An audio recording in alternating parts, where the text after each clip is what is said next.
તારીખ 6 મે 2026ના રોજ જાહેર થયેલા ધોરણ 10ના પરિણામમાં નાના વરાછા તાપી તટે સ્થિત કૌશલ વિદ્યાભવનને નોંધપાત્ર સફળતા હાંસલ કરી છે. શાળાના કુલ 255 વિદ્યાર્થીઓમાંથી 111 વિદ્યાર્થીઓએ A1 ગ્રેડ અને 84 વિદ્યાર્થીઓએ A2 ગ્રેડ મેળવીને પોતાના માતા પિતા અને શાળાનું નામ ઊંચું કર્યું છે. વિશેષ વાત એ છે કે શાળાના કુલ વિદ્યાર્થીઓમાંથી આશરે 44% વિદ્યાર્થીઓએ A1 ગ્રેડ મેળવ્યો છે.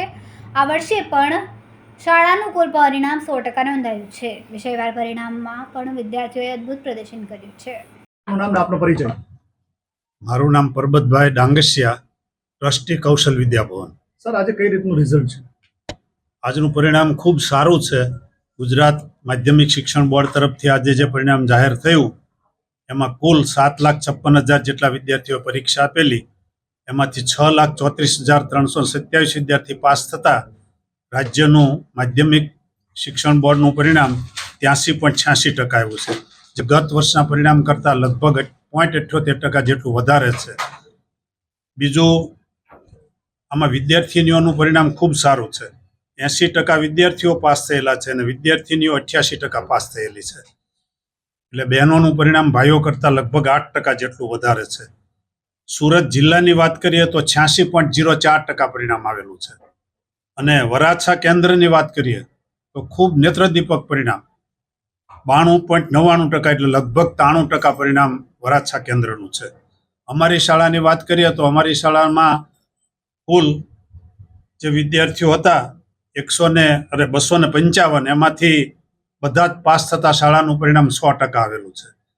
ગ્રેડની વાત કરીએ તો A1 ગ્રેડ ધરાવતા વિદ્યાર્થીઓ રાજ્યમાં 35,508 છે. લગભગ 5.59% A1 ગ્રેડ પ્રાપ્ત કરેલો છે. A2 ગ્રેડ અને A1 ગ્રેડ પ્રાપ્ત કરનાર વિદ્યાર્થીઓ સુરતમાં લઈએ જિલ્લામાં તો 6,475 છે. એટલે લગભગ 7.92% વિદ્યાર્થીઓએ સુરતમાં A1 ગ્રેડ પ્રાપ્ત કરેલો છે જિલ્લામાં. અમારી શાળાની વાત લઈએ તો 255માંથી 111 વિદ્યાર્થીઓએ A1 ગ્રેડ પ્રાપ્ત કર્યો છે. એટલે લગભગ 43% વિદ્યાર્થીઓ A1 ગ્રેડ પ્રાપ્ત કરેલો છે. અને A2 ગ્રેડ પ્રાપ્ત કરનાર વિદ્યાર્થીઓની સંખ્યા અમારી શાળામાં 84 છે. હવે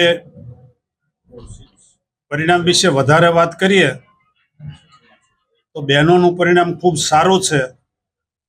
બીજું, રાજ્યમાં 100% પરિણામ ધરાવતી શાળાઓ ગઈ સાલ કરતાં લગભગ 123 જેટલી વધી છે અને શૂન્ય પરિણામ ધરાવતી શાળાઓ 6 જેટલી ઘટી છે. એટલે એકંદરે વિદ્યાર્થીઓએ ખૂબ સારી મહેનત કરેલી છે. સમયસર બોર્ડ તરફથી પરીક્ષા લેવાય, તમામ અધિકારીઓએ પણ ખૂબ મહેનત કરી અને પરીક્ષા એકદમ સારી રીતે લેવાય એવી વ્યવસ્થા કરી આપેલી છે. તમામનો ખૂબ ખૂબ આભાર. પાસ થનાર વિદ્યાર્થીઓને હું હાર્દિક અભિનંદન પાઠવું છું.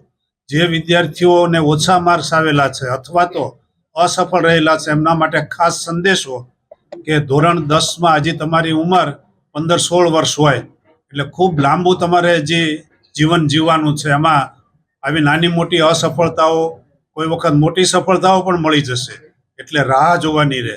જિંદગી ખૂબ લાંબી છે. તમને અનેક માર્ગે સફળતા મળવાની શક્યતા છે.